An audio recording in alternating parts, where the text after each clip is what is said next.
भगवान स्वामीनारायण की जीवन गाथा भारत की धरती पर समय समय पर ऐसे दिव्य संत और महापुरुष अवतरित हुए हैं जिन्होंने समाज को नई दिशा दी। उन्हीं में से एक महान संत थे भगवान स्वामीनारायण। उनका जन्म चैत्र मास की 9वीं तिथि को उत्तर प्रदेश के अयोध्या के समीप स्थित छपैया गांव में हुआ। उनके माता पिता के नाम थे धर्मदेव और भक्ति माता। जन्म के 6ठे दिन उनका नाम घनश्याम रखा गया। बचपन और विद्या अध्ययन घनश्याम बचपन से ही विलक्षण प्रतिभा के धनी थे। मात्र 8 वर्ष की आयु में उन्होंने वेद, उपनिषद, पुराण आदि शास्त्रों का अध्ययन आरंभ कर दिया और कुछ ही वर्षों में इन पर अद्भुत अधिकार प्राप्त कर लिया। लेकिन 10 वर्ष की आयु में उनकी माता का और थोड़े समय बाद पिता का भी देहांत हो गया। इस दुखद परिस्थिति में भी घनश्याम का मन संसार में नहीं अटका। 11 वर्ष की अल्पायु में उन्होंने घर परिवार छोड़कर सन्यास का मार्ग चुना। तब से वे नीलकंठ वर्णी मैन के नाम से प्रसिद्ध हुए।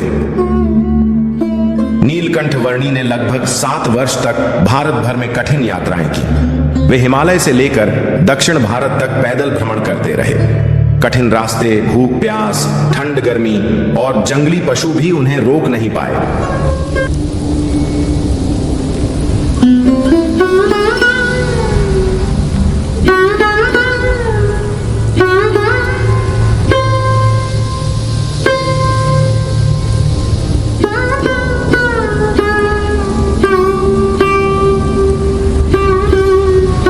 इस दौरान उन्होंने अनेक संतों और योगियों से भेंट की।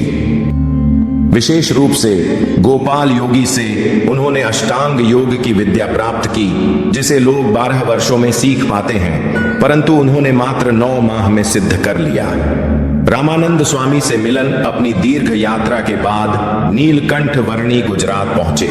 वहां उनकी भेंट मुक्तानंद स्वामी और फिर रामानंद स्वामी इनसे हुई। यहीं पर उन्हें वैष्णव परंपरा की दीक्षा मिली और वे आगे चलकर सहजानंद स्वामी तथा बाद में भगवान स्वामीनारायण के नाम से प्रसिद्ध हुए।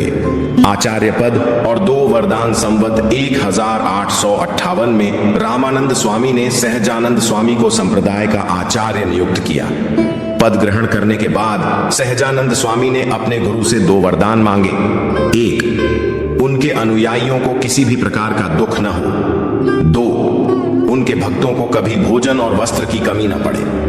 गुरु ने उनके इन वरदानों को स्वीकार किया। मंदिर और उपदेश भगवान स्वामीनारायण ने जीवन भर समाज सुधार और भक्ति के मार्ग को आगे बढ़ाया। उन्होंने अहमदाबाद, भुज, वड़ताल, जूनागढ़, धोलेरा और गड्ढा में भव्य मंदिर स्थापित किए।